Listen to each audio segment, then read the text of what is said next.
Companhia Bivan apresenta Papo de Gorgomila. Papos de Gorgomila. No meu gorgomilo tem um pirão recheado que a sua opressão não vai fazer calar. Mestre em Estudos de Cultura Contemporânea pela Universidade Federal do Mato Grosso. Pós-graduada em Cinema pela Universidade de Cuiabá. Graduada em Bacharelado em Artes Cênicas com habilitação em Direção Teatral pela Universidade Federal do Rio de Janeiro, a Unirio. Além de ter sua experiência na área de artes, com ênfase em poéticas contemporâneas, direção e encenação teatral, dramaturgia e roteiro. Integra o grupo de pesquisa Artes Híbridas, Interseções, Contaminações e Transversalidades, da ECO-UFMT, e é membro da Associação Brasileira de Pesquisa e Pós-Graduação em Artes Cênicas, ABRACE. Atua como pesquisadora, docente e diretora teatral. Atual responsável pela área de artes cênicas do Polo Sociocultural do SESC Paraty. Mas, estudada, a gente sabe que ela é mestra, pós-graduada e graduada, de norte ao sul, de leste a oeste, até parar em Paraty. Aqui fez morada para si. Na bagagem os estudos e os bichinhos que também são sua família. Bem-vinda ao nosso encontro, Mayra. Obrigada, Vanessa. Obrigada, Bianca. Bom, agradecer imensamente estar aqui com vocês, passando parte da minha tarde, né? Num momento assim tão conturbado, né, que a humanidade está atravessando, a gente poder parar para bater esse papo, falar de cultura e arte, né? Que a gente tanto se dedica e entende como um fator determinante para fortalecer a sensibilidade humana, né? Então, muito obrigada pelo convite. Que agradece você ter aceitado estar aqui nesse bate-papo, nessa conversa entre amigas. E acho que para começar você pode falar para a gente assim como é que foi um pouquinho dessa sua trajetória, mas na verdade como foi esse chamado assim para as artes cênicas? Você teve alguma influência, alguma referência, alguém da família ou o bichinho que picou mesmo e é isso aí? É um bichinho que picou mesmo, é isso aí. Não tem na minha família histórico de pessoas que tenham ingressado na cultura e nas artes cênicas, né. Eu vou ter uma referência distante, que eu não conheci, inclusive de um bisavô, que foi clarinetista, mas ainda num campo amador, né. E depois eu fui estudar música, né, eu também fiz faculdade de música na UFRJ e toquei clarinete, né. Mas enfim, aí é uma outra história para um outro papo. Mas assim, não tinha essa referência não. O que acontece é que eu tive a grande sorte de cair numa família, né, cuja mãe, a minha mãe, ela teve a sensibilidade de perceber que desde muito cedo, né, ela conta que os primeiros, né, que eu tive foi de desenhar, e depois foi de reproduzir teatros em caixas de papel, né, criando as histórias e os personagens, e quis muito ler cedo, né, então já desde muito cedo tinha uma vocação que tendia para a cultura e para a arte, né. E ela permitiu, e além de permitir, ela estimulou muito. Então eu tive um apoio incondicional, né, da minha família nessa direção, né, porque de fato não havia essa tradição, né, mas mesmo assim foi acolhida nessa figura que nasceu com uma visão um pouco diferente da família, né. Minha família é toda do Rio Grande do Sul, na verdade, eu sou a única que nasceu no Rio de Janeiro, e eles foram criados numa fazenda em plenos pampas, né, parece história da Casa das Sete Mulheres, é um pouco assim. E aí tinha uma outra perspectiva de vida mesmo, né, de uma outra época também, mas aí teve isso, né, teve essa sensibilidade materna de vendo a minha tendência artística motivar, né, e apoiar. Pensando, né, em famílias e exemplos que a gente vê hoje em dia, eu acho que você teve o mais difícil dentro, né, de casa, assim, que é o apoio. Acho que uma das coisas que eu sinto, né, vendo em amigos, artistas, o que falta mesmo é esse apoio.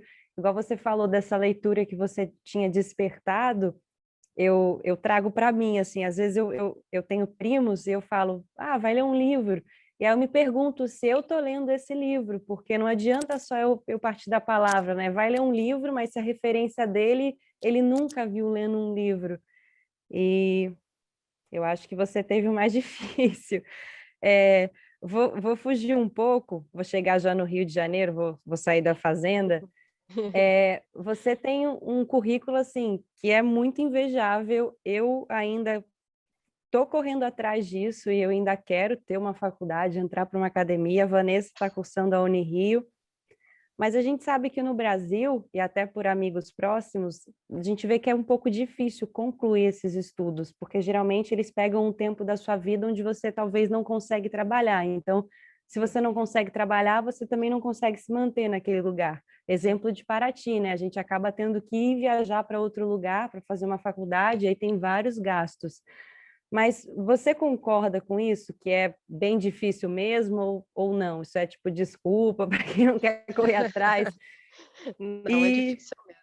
É bem difícil, Bianca. Eu lembro que quando eu fui fazer Unirio, porque lá é de manhã, de tarde e de noite, praticamente o dia inteiro, né? Porque o curso ele tem uma capacidade de absorção dos outros departamentos, né? Não só de interpretação, direção, interpretação, teoria. Então, assim, a gente só consegue dar conta dessa demanda do programa, né? De tantas disciplinas, se a gente ficar lá o dia inteiro. E eu, particularmente, fiz, né, habilitação em direção teatral, que a gente não ingressa diretamente, a gente entra pelo curso de interpretação e depois a gente pede, né, uma transferência, faz uma prova interna e pede a transferência para a direção. Isso lá pelo terceiro período, não sei se ainda é assim, na minha época era, né? Isso foi nos idos de 1995, que foi quando eu ingressei na Unirio, né? E aí o que que acontece? As pessoas não conseguem trabalhar. Assim, eu tive também uma sorte, eu acho que eu sou uma pessoa bem sortuda, né, de cair numa turma que as pessoas eram, tanto é que eu acho que 95% ou até um pouco mais, todos hoje vivem de teatro, da minha turma, isso é uma raridade, né, mas era uma turma, assim, extremamente engajada, no sentido de se virar para conseguir se manter numa perspectiva de não ter tempo de um trabalho formal, mas dar um jeito, né. O meu jeito era vender bombom, né, então eu fiz muitos bombons, muitas trufas, e tive o apoio novamente da minha mãe que falou assim: "Olha, vai ser duro, mas eu vou segurar para você", né. Aí na época eu lembro que ela tinha 3 empregos, para eu não ter que trabalhar, né. E aí por essa questão mesmo, sair de interpretação para direção, o curso se estende um pouco mais, né, o que pode ser feito em 4 vira 5, porque você tem período de transferência de um curso para outro, né. Então foram 5 anos que eu fui realmente mantida pela minha mãe, pelos bombons, né, mas não é fácil. Digo isso porque eu vi muitos colegas de outras turmas, né, terem que desistir, abortar a ideia de fazer a faculdade, né. Mas eu acho que tem uma coisa também, né, que Deus protege quando você tem um bom propósito, né, porque mesmo nas dificuldades, as oportunidades vão surgindo, e aí mesmo no momento de crise, de dificuldade, alguma porta, alguma janela se abre, né, para auxiliar nesse percurso.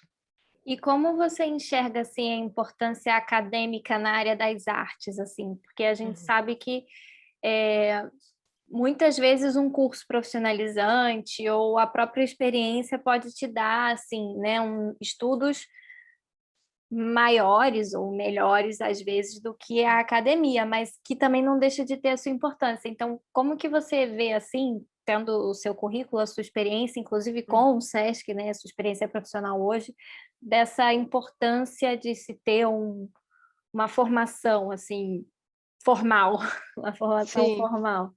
Sim. A gente está entrando aí num paradigma que às vezes é bem contraditório, né, Vanessa? Porque assim, realmente eu posso falar de 2 lugares da academia, né, tanto como aluna, né, quanto docente. Então assim, eu vivi os 2 lados.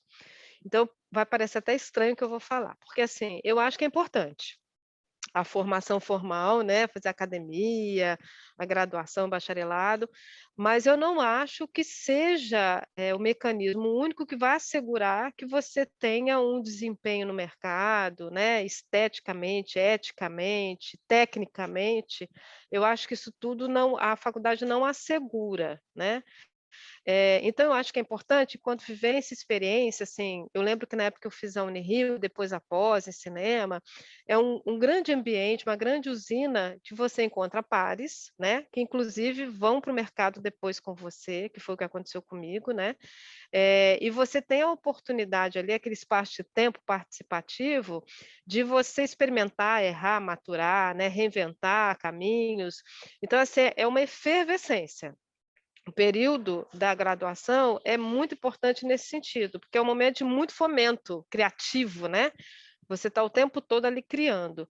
Mas, ao mesmo tempo, tem isso, né? Porque eu fiz a Unirio, mas quando eu fui para o mercado, né? Porque eu saí com um espetáculo de uma prática de montagem da Unirio e fui cair no mercado já fazendo temporadas, né? Que foi um espetáculo que teve muita visibilidade dentro da Unirio, vazou os muros da Unirio, e aí quando eu vi, eu fiquei 4 anos circulando com o espetáculo no Rio de Janeiro por vários teatros. Quando eu fui fazer essa trajetória de ir para o mercado de trabalho, eu vi que havia questões que a faculdade não entra mesmo, né. Só na vivência mesmo, no mercado de trabalho, produzindo, enfim, que você sente, como é que as coisas se dão, né. E a partir daí, é por isso que eu acho que tem uma contradição, ao mesmo tempo que eu acho que é importante, mas ao mesmo tempo eu não acho que seja exclusivo, entende? Para o artista ele ter que ter uma formação de graduação. Eu realmente não acredito nisso, né. Estimulo, porque eu acho que é uma oportunidade mesmo de encontro de pares, pelo menos comigo foi assim, né, mas não acho que seja uma obrigatoriedade não.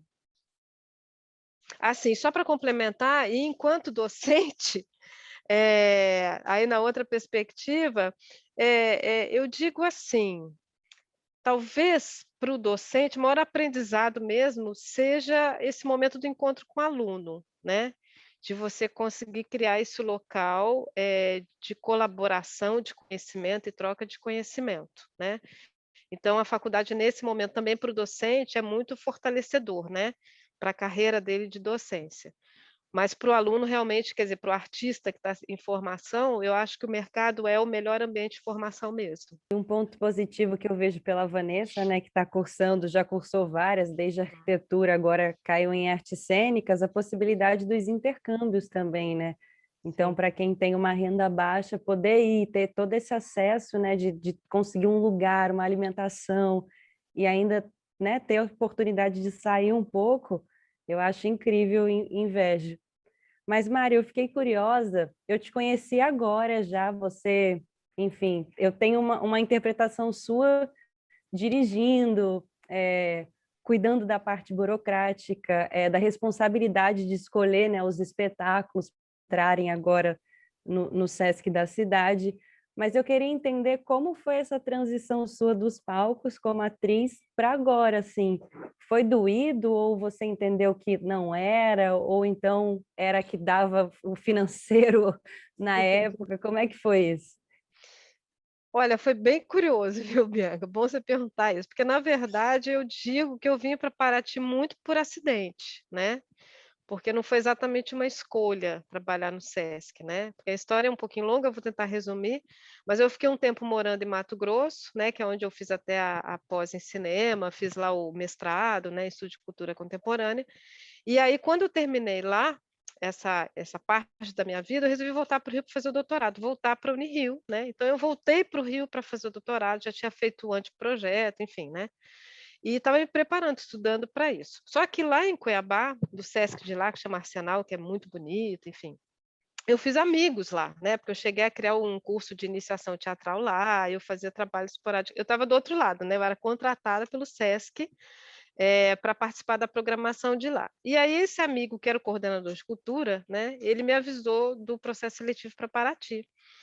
E aí eu falei: "Não quero não, ixi, eu sou do mercado, eu vou voltar para o Rio fazer meu doutorado, eu vou dirigir, montar criar um novo grupo, uma companhia, não quero ficar presa não". E aí ele me ligava todo dia, ele foi tipo passinho do elefante, sabe, me convencendo pelo cansaço. E ele falou: "Faça a prova que você vai passar, você tem todo o perfil para trabalhar no Sesc". Eu falava: "Rapaz, você está enganado". O nome dele é Clodoaldo Arruda, um querido, amo demais Clodoaldo. E aí ele de tanto falar, ele falou: "Olha, Paraty é pertinho do Rio". Eu achava que era tipo 2 horas, né. Eu fui convencida por aí. Eu fui lá, eu vi, abri o edital e vi que a prova era aqui, e falei: "Gente, não conheço Paraty, né, todo mundo fala tanto dessa cidade, eu vou lá fazer a primeira etapa, aproveito e conheço Paraty". E foi meio assim, viu, Bianca e Vanessa? Aí eu cheguei, era muita gente concorrendo do Brasil inteiro, eu realmente não imaginava que eu seria selecionada, porque eu estava estudando para o doutorado, né, eu não estudei para o edital do Sesc. Só que aí eu fui passando nas etapas, foram 5 etapas, quando eu vi eu fui para a última, que era a entrevista, aí eu falei: "Agora que eu vou cair", porque eles vão se dar conta que eu sou um blefe, né, que eu sou uma pessoa do mercado, que vou ser rebelde, né, trabalhando formalmente.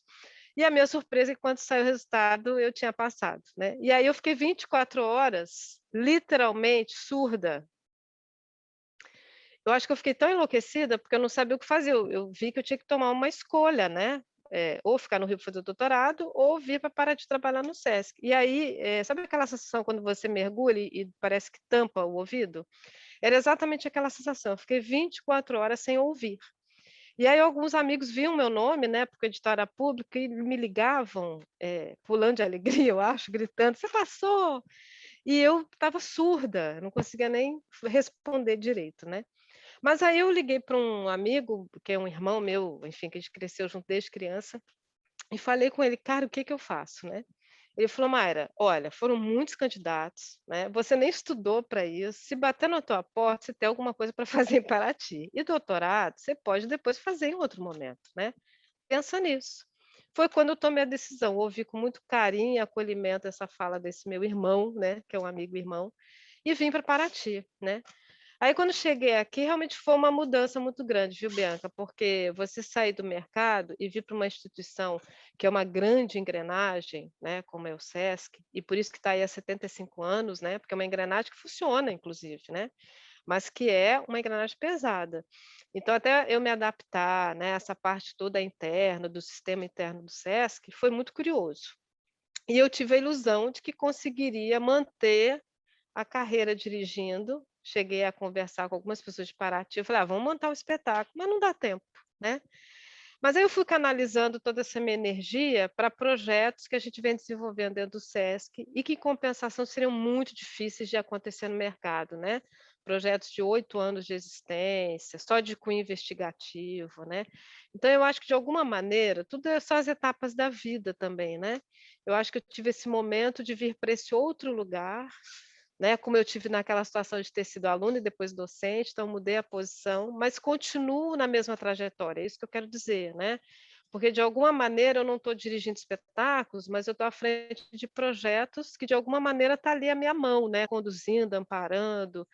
Então eu digo que agora eu estou tranquila, no início foi difícil sim, essa transição, né, porque eu amo dirigir inclusive, né, gosto demais. Mas aí eu canalizei de outra forma. Você estava falando, né, como é que foi difícil nesse início, mudar, né, virar essa chave de ser aluna, virar professora ali, uma facilitadora, de virar a profissional que é contratada para que contrata. E aí, entrando um pouco nesse trabalho que você faz, eu queria que você falasse assim um pouco como que você acha, assim, você enxerga a importância do Sesc Paraty em Paraty e o Sim, trabalho que ele vem desenvolvendo para a cultura local e para as artes cênicas, né, que é o que a gente sim, tá falando sim. aqui. Olha, Vanessa, eu quando cheguei aqui há quase 8 anos atrás, né, junto com o Sesc, na verdade, né, que foi implementado bem nessa época, né, a equipe técnica chegou junto com o Sesc aqui. A gente encontrou um território, assim, árido, parcialmente árido, né, de atuação em artes cênicas, porque a gente até hoje é assim, né, não há um curso de formação, né, nas proximidades, né. Havia muitos atores e atrizes na cidade, mas sem não exatamente numa situação de integrar companhias, né, de estarem produzindo, mas sim por uma escolha de vida mesmo, né, morar em Paraty. Encontrei o Marcos Ribas, né, com o trabalho, enfim, glorioso, né, de estar presente dentro da história, né, de Paraty com o Teatro Espaço, e alguns trabalhos, né, mas não havia de fato algo assim efetivo nas artes cênicas, né. A dança, quando eu cheguei, eu encontrei um festival, né, de dança que acontecia, que depois foi interrompido, né. Então havia uma situação assim, que parecia que convidava uma construção, né, de uma história. E aí eu acho que quando chega o SESC, né, que é essa instituição com tanta capilaridade, né, com essa história longa de atividades por todo o Brasil, eu acho que ele chega com um aparelho que dissemina mesmo e fomenta, né, no que melhor a palavra diz sobre isso, né, enquanto ação no território. A gente, o que que a gente fez de cara? Eu, quando cheguei, eu realmente olhei e falei assim, bom, eu sou uma estrangeira nesse lugar. Não, o que eu preciso fazer, né? Porque uma das atribuições de jornalista de cultura do SESC é você propor projetos, né? E a gente está falando de um polo de referência, que é o SESC Paraty, que tem uma vocação específica, né, de implementar realmente projetos e ações de cunho investigativo, né? Então já tem até uma missão muito específica. Eu falei, olha, eu não posso chegar e dizer para Paraty o que Paraty precisa. Eu preciso ouvir Paraty, né? Então, a primeira coisa que eu fiz, a estratégia, foi bater na porta mesmo, pedir licença para pisar nesse terreiro, né? E sentar lado a lado e abrir escuta, né? E aí, o que que aconteceu? A primeira coisa que eu fiz foi me aproximar dos caiçaras. Eu tinha a possibilidade de me aproximar da população local, central, mas aí eu preferi mesmo na tradição, né? E aí fui muito bem recebida, né, como membro da família dos caiçaras, né? A partir daí eu fui conhecendo a legitimidade, né, de Paraty, né? A Paraty mais legítima. E a gente sabe, né, que é de teatro, que o teatro ele não se dá só dentro do prédio teatro, né, num palco qualificado, né? Quando a gente fala em teatralidade, isso vai para além dessas fronteiras, né? Então, para mim, essa aproximação com as tradições locais só abrem para mim essa visão, essa perspectiva de que a teatralidade está em todos os lugares, né? Enquanto manifestação humana mesmo. Então, a partir daí, a gente foi construindo essa história, né? Então, o que eu entendi naquele momento, isso em 2013, é que a gente precisava criar ambientes de espaço para a gente estabelecer trocas em artes cênicas. Aí foi quando surgiram os primeiros projetos, né, sistemáticos daqui, como o Ateliê de Pesquisa do Ator, né, que teve durante 5 anos a presença de Stefane Brod, o Carlos Simeone, né, que é um núcleo de investigação cênica, né, voltado exatamente para a gente criar novas tecnologias para o ator. Aí depois vieram os outros, né, como o próprio Iniciação Teatral, que já pega um público mais jovem, os de dança, que também tem essa perspectiva, né. Então, eu acho que a chegada do SESC em Paraty é muito mais no sentido de um encontro do que de uma mentoria, sabe? De o SESC chegar e dizer o que tem que ser feito. É muito mais sentido dialógico, né? Da gente realmente compartilhar esse caminho, né, cultural na cidade. Como gera possibilidades, assim, você puxou o APA e a gente tem 2 exemplos, o que são mais próximos, né, que são as meninas de Constância, que a partir daí nasceu um espetáculo da Cláudia Ribeiro com a Joana, junto dos meninos, né, do grupo Nuviar, também Sim. com a pesquisa de Garcia Lorca. Então, quantos frutos também agora, né, no novo APA, Sim. que a gente pegou um APA virtual, né, com a Sim. Fabiana e com a Dani, surgindo aí também, enfim, comigo e com a Vanessa, pesquisa com as máscaras, Sim. porque, né, falando como uma boa paratiense, né, quem não tem possibilidade de sair, ter esse contato com algo novo, porque o tradicional, para mim, Mayra, ele tem 2 modos. Um, de se manter uma cultura que já existia, de geração para geração, e o outro de te bloquear totalmente para coisas novas, que é um lado preconceituoso, ruim e que também é Sim. muito forte. Então, quando chega um equipamento novo, com diversas possibilidades, assim, eu defendo muito o SESC na cidade. Uhum. Mas o que eu queria saber também é que eu vejo de outros cursos, né, que tem dentro do centro histórico, por exemplo, no bairro onde eu moro, eu conheço pessoas que nunca saíram dali, nunca foram no centro histórico. E aí eu queria entender qual é o seu trabalho com as artes cênicas e com o SESC, de tentar chegar cada vez mais nessas pessoas, assim, Sim. como que isso se dá?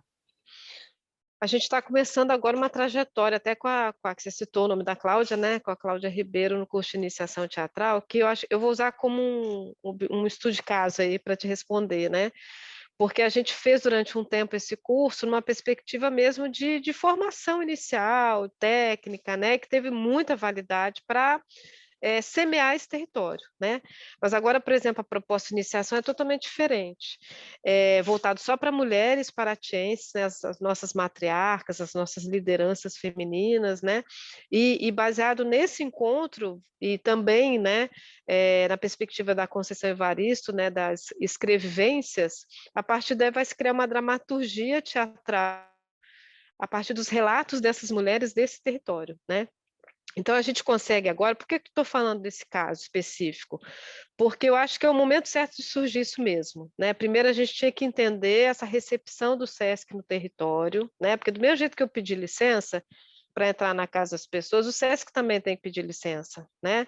Porque é chegar num lugar onde antes não havia o SESC. Então, chegou depois o SESC, né? O lugar existia antes. Então, isso requer um tempo mesmo, né? Um tempo de namoro, de encontro, de noivado, de casamento, né? E esse exemplo que eu citei do iniciação teatral, eu acho que agora a gente já tem maturidade exatamente para fazer algo assim, de abrir, né, até esse paradigma do curso de iniciação, que é de, enfim, aprender a como lidar com a voz, com o corpo, isso tudo está lá no curso também, com a Cláudia, mas assim, baseado no quê? No encontro de pessoas do território. Eu acho que isso é um grande passo, sabe, que a gente está dando agora, mas não é à toa que demora um pouquinho, né, porque realmente tem esse momento de se farejar, né, do território também começar a nos dizer, sem inibição, né, o que ele realmente quer, né, a partir da nossa atuação. Não sei se eu te respondi efetivamente, né, porque eu falei de um projeto em si, mas resumindo, o que eu quero dizer é assim, que eu acho que não foi logo do início isso tem se consolidado até há pouco tempo, né, essa visão de como levar para o entorno, principalmente, né, Bianca? Porque quando você fala assim que tem pessoas que não saem para vir para o centro histórico, ou então vem numa situação de trabalho, né, que não gera um pertencimento, né, enquanto identidade cultural, né, eu digo. E para as artes cênicas, eu acho que realmente é ir nas comunidades, sabe? É fazer os intercâmbios, como a gente fez na época da Ponte dos Ventos, né, que a gente levou 20 atores, né, do mundo inteiro para fazer apresentações e trocas lá em Tarituba, com os Guaranis, né, em Paraty-Mirim. Quer dizer, esses momentos são muito emocionantes porque efetiva realmente um encontro, sabe? E que a gente vai, voltando àquilo que eu falei antes, sai daquele lugar elitizado do teatro dentro do palco, né? A gente rompe isso tudo e volta para a sua essência, né? Que é esse encontro de seres, né? De seres humanos, né? Antes da Vanessa falar, desculpa, Van, eu falo até isso sem ter uma cobrança, porque a gente sabe que não é de responsabilidade somente, né, do SESC. Eu faço essa pergunta mesmo só para ter esse entendimento de como está sendo, sabendo que não é restrito, que a gente tem outras instituições, enfim, tem até mesmo, né, os poderes públicos, a gente sabe que, mas Sim. acaba caindo porque é um movimento que está acontecendo e está vivo na cidade, e a gente acaba, enfim, questionando. E me fez até refletir, Mayra, uma história, eu vou ser bem breve, mas é muito engraçado, porque ao mesmo tempo, né, a gente desse lugar que não chamo de comunidade nem favela, eu acho que aqui não tem tanto esse conhecimento assim, mas desses lugares que tem pouco acesso, né, à cultura, e a gente que conhece, é uma honra igual, né, apresentar nesses lugares que estão de grande acesso, né, levar Sim. a família, enfim. Mas, ao mesmo tempo, esse lugar dentro do próprio ambiente ali é riquíssimo, né, uma possibilidade enorme. Sem dúvida, Bianca. A gente fez uma ação antes de começar a pandemia, foi um mês antes, né? Foi em fevereiro de 2020 que a gente fez uma ação na quadra da Ilha das Cobras, né? De um projeto nosso aqui de artes integradas com a Maré das Artes. E a gente foi junto com o Grupo Andança de Petrópolis, que é uma família circense, né? A gente fez ali várias oficinas, né? Ações formativas. E depois eles se apresentaram ali do lado da Igreja Matriz, né, com o espetáculo do repertório deles. E foi fantástico, porque assim, a gente teve inclusive uma pessoa do bairro, né, que nos encaminhou e acompanhou o tempo inteiro, que a gente achou importante ter essa figura do bairro, né, para agregar conhecimentos mesmo, né, aproximar. E foi tão incrível esse momento, Bianca, para mim foi um divisor de águas, eu só lamentei porque quando a gente foi tão feliz aquelas oficinas ali na quadra, que eu falei, gente, é por aqui o caminho, né? Não dá para a gente dar para trás, é entrar nos bairros mesmo, né? Ocupar outros lugares fora do prédio do Sesc. Mas aí no mês seguinte começou a pandemia, né? Aí começou todo sinalizou muita coisa, do jeito que foram chegando as crianças, sabe? Que não foi no primeiro dia, foi gradual, mas aí lá pelo terceiro, vinha aquela tripinha de crianças de mão dada, sabe? Que de repente uma foi chamando a outra, junto com os pais, com os irmãos mais velhos. Então, assim, isso é sucesso, né? Sucesso no sentido melhor mesmo, né? De que as coisas se constroem não é porque tem uma boa comunicação, né? Não é porque tem um grande orçamento, mas é porque atravessa as pessoas, né? E quando você vai para o lugar, faz essa mão dupla, né? De também ir e não só trazer, aí é quando é mais legal, é quando a gente mais aprende. A gente, né, que é programador, curador, é quando a gente mais aprende mesmo. Essa troca, né? Acho que teatro é mais do que um lugar que você vai para ver alguma coisa, é um lugar de troca. E a troca Sim. está na vivência, né? Está no dia a dia enfim, isso tudo é experiência. E aí dentro disso, eu acho que vai também a minha curiosidade, assim, né? Mais uma vez pelas suas múltiplas visões, assim, dentro da área das artes cênicas, é como você vê a cultura de Paraty antes e como você acha que ela vai sair dessa, né? Quais são a sua visão, assim, perspectiva de um futuro sobre a cultura daqui local, como as coisas estão se encaminhando, quando você chegou, como é que está agora, como é que você acha que isso vai ser desenvolvido aí nesse mundo pós-pandêmico? Pois é, agora você trouxe uma pergunta, assim, difícil, né, Vanessa, porque eu vejo, assim, que a cultura local, ela vinha num processo de fortalecimento, né, eu, assim, fico gratificada que alguns momentos eu estava ali testemunhando, estava acompanhando, né, estava motivando, amparando, e outros eu assisti mesmo, né, mas eu realmente fui vendo um momento de fortalecimento dessa identidade cultural, né, porque quando eu cheguei aqui, e aí eu vou mencionar, assim, uma das pessoas que eu acho que foi o motivo de eu ter vindo, o universo ter me trazido para Paraty, para eu conhecer essa pessoa, foi o mestre Amélio Vaz, né. Mestre Amélio Vaz foi muito importante na minha trajetória em Paraty, mesmo, né. Eu sou muito grata ao saudoso mestre Amélio. E quando eu encontrei com ele, por exemplo, vou só abrir esse parênteses, a primeira vez que eu me aproximei dele, ele falou assim: "Minha filha, o que você está buscando morreu", né, porque o jovem caiçara, ele não quer continuar a cultura caiçara e os mestres estão morrendo. Então não está quase existindo, né. E aí eu falei: "Mas seu Amélio, o senhor está me contando um monte de coisa da cultura caiçara, então não morreu, o senhor está vivo?" Aí ele ficou parado, assim, me olhando, né, aí ele falou: "Tá, minha filha, eu vou pensar". Aí isso foi de manhã, né, que eu passei na barraquinha que ele tinha na feirinha, eu vim trabalhar no Sesc, à tarde o vigilante falou: "Mário, o seu Amélio está embaixo". E aí ele veio e falou assim: "Vamos fazer junto isso", né, que foi tentar resgatar várias cirandas que tinham desaparecido e fizemos isso dentro do ateliê de pesquisa do ator, né. Então, assim, eu vejo, esse crescimento no sentido não é nem só de visibilidade, eu vejo no sentido de empoderamento, né, que eu acho que a cultura local, quando eu cheguei aqui em 2013, pelo menos a parte que eu vivi, né, da cultura local, ela vem se fortalecendo, né, mas realmente chegou a pandemia. Com a pandemia, a gente não sabe direito nada, né, a gente está vivendo um dia de cada vez. O que a gente sabe e pressente é que a gente teve que se reinventar para o formato online. Esse formato online, ele nos ensinou também muita coisa, né, como agora a gente está conversando aqui, eu nunca tinha feito isso na vida, eu nunca tinha mediado um bate-papo em live, de repente faço isso direto pelo Sesc. Então, assim, isso tudo é aprendizado que a gente não vai deletar quando passar a pandemia. Com certeza não, já está na gente agora. né?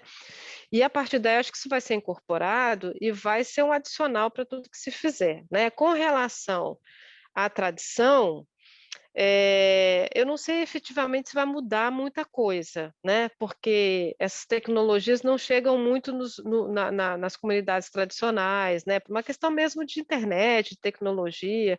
Então, eu acho que não chegou a ter essa interferência tão forte de live, né? Eu acho que não chegou a ter tanto, não teve esse impacto, né? Então, acredito que vai retomando aos poucos, né? Como era e seguindo esse processo de fortalecimento.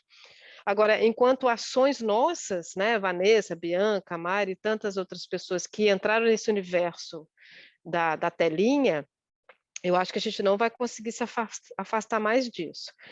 Mas eu queria só trazer um comentário dentro desse assunto, porque tem uma coisa muito legal também que aconteceu na pandemia, e que vocês viram também, né? Muitas criações que surgiram, né, inéditas, dentro da reclusão, né? E tem produções, enfim, obras extremamente potentes, né? Porque são que obras que vieram do impacto dessa vivência humana de estar recluso, distanciado, enfim, todas as situações possíveis que a pandemia trouxe, né? De perda, de medo, enfim, de aprendizado. E que eu acho que isso é um fenômeno que talvez daqui a um tempo vá ganhar até um nome, né? Isso que a gente está fazendo hoje, né? Espetáculos surgidos dentro do monitor, né? No formato online, eu acho que daqui a um tempo alguém vai nomear isso até, identificar, porque realmente o que se criou durante um tempo, o tempo de uma pandemia mundial, né? Artisticamente, o que foi criado? E isso é lindo, né? Porque assim, a gente não parou. A gente não parou, a arte não parou, e não pode parar mesmo, porque assim, é um momento muito cru, muito duro. Se a gente não tiver arte, a humanidade não continuar com a arte, como é que a gente vai se restaurar depois disso, né? A única coisa que pode reconstruir tudo realmente é pela acessibilidade, né? E a arte é isso. Das metáforas e das coisas, pílulas que o Amir Haddad, que é o meu Sim, mestre, ele querido. fala, ele diz que a última vela acesa não é a da esperança, mas a do ator. Então, enquanto ainda existir um ator com a sua velinha acesa, o teatro vai permanecer e a esperança vai permanecer, porque a gente consegue acender todas as velas. É mais ou menos assim, ele sabe Sim, falar é muito lindo. melhor e dentro das frases dele tem toda a vivência, enfim, todo o circo etéreo que ele Maravilhoso. promove, mas é mais ou menos isso, assim, né? Então, enquanto a gente ainda tiver, assim, vontade, persistir, a roda ainda vai girar. E Sim. uma outra coisa que eu ouvi também, no meio, assim, no início da pandemia, que eu fui para o Rio, né? Eu sou do Rio, fui para casa, e pensando, né, preocupada assim, tipo, caramba, o teatro, né, a gente precisa desse encontro, dessa conexão com o outro. Você vê os streamings avançando, novas plataformas de streaming, filme, live, não sei o quê. E aí meu pai virou para mim e falou assim: "Olha, o cinema eu não sei, mas o teatro com certeza vai voltar. Não sei como, mas ele não vai morrer. As outras coisas até podem cair, mas o Sim. teatro eu acho que não". Isso me surpreendeu muito, assim, porque, enfim, tem todo o meu histórico familiar que não tem esse hábito de ir ao teatro. No início não tive esse incentivo da família, pelo contrário. Então, ouvir isso dele de uma certa maneira, assim, me deu um conforto, né? Porque eu falei, bom, se ele é uma pessoa que de uma certa maneira, não tem o hábito de consumir, e se ele acredita que vai continuar, então vou Então acreditar vai nele mesmo, né? também, né? Se ele acredita, quem sou eu para não acreditar? Sim. Mas eu acho que é isso, assim, faz parte do nosso trabalho também, né? Acreditar, né? Essa Sim, utopia sim. possível, somos E sonhadores. fora aquilo, né, Vanessa, porque é engraçado que fala assim, da questão do teatro, né, o teatro pode ser político. Não, pode ser não, ele é um ato político, né, porque é um ato de existência. Então ele é um ato social também, né, não tem como desarticular o humano do teatro, né, porque é a expressão maior, talvez, né, não desvalidando as outras manifestações culturais, né, eu passei por várias, inclusive, né, até chegar no teatro. né? Vocês não me perguntaram isso, mas assim, eu cheguei por último no teatro, né? Mas antes eu passei pela dança, pela música, passei pela escrita, fui farejando, farejando, eu falei, é por aqui, eu não sei fazer outra coisa, mas fiquei patinando. E aí, quando eu sou capturada pelo teatro, é o primeiro contato com o grupo de teatro, eu falei: "Eu não tenho mais que procurar mais nada, porque tudo está agregado no teatro, a música está ali, a escrita está ali, as artes visuais estão ali, está tudo ali", né. Então é o lugar que agrega, assim, a essência da possibilidade de manifestação humana, né, artisticamente falando. Então é intrínseco, né, a gente não vai conseguir interromper. Eu concordo com teu pai é sábio, né, mas eu acho que o cinema também vai continuar.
A Vanessa puxou o assunto do teatro. A gente sabe que na nossa cidade, né, ou o Sesc traz uma superprodução de um equipamento, mas que fica, né, para aquele evento depois vai embora. Sim. E já ouvimos aí murmurinhos de que talvez o Sesc traga um palco italiano para a cidade também. Como que é essa história? Olha, essa história está durando. Na verdade, a gente está esperando mesmo entender essa pandemia, né, porque a gente não sabe se vai voltar às programações presenciais ano que vem, quando, de que forma, né. O que a gente sabe é que quando voltar, vai ter esse momento de transição, né, que provavelmente vai ter que ser mais ao ar livre, para manter distanciamento do público, né, um público provavelmente restrito, né, mais limitado. Então acho que o palco italiano, eu na verdade acho lindo o palco italiano, mas acho lindo também o galpão, sabe? O espaço não convencional, para romper um pouco essa frontalidade, porque é um espaço, assim, não convencional, você também tem o italiano dentro dele, né, como pode se virar uma arena, né, essa questão da multifuncionalidade. Então acho que em algum momento vai surgir esse espaço qualificado, né, que tem essa multiplicidade de configurações. A gente só não sabe realmente uma previsão exata, porque agora o mundo parou, né, e a gente vai ter que entender agora, passo a passo, o ritmo desse mundo voltando, né. Mas sem dúvida, o Sesc tem essa coisa de chegar, né, e ser muito propositivo, né, de construir, deixar legado, então isso no radar.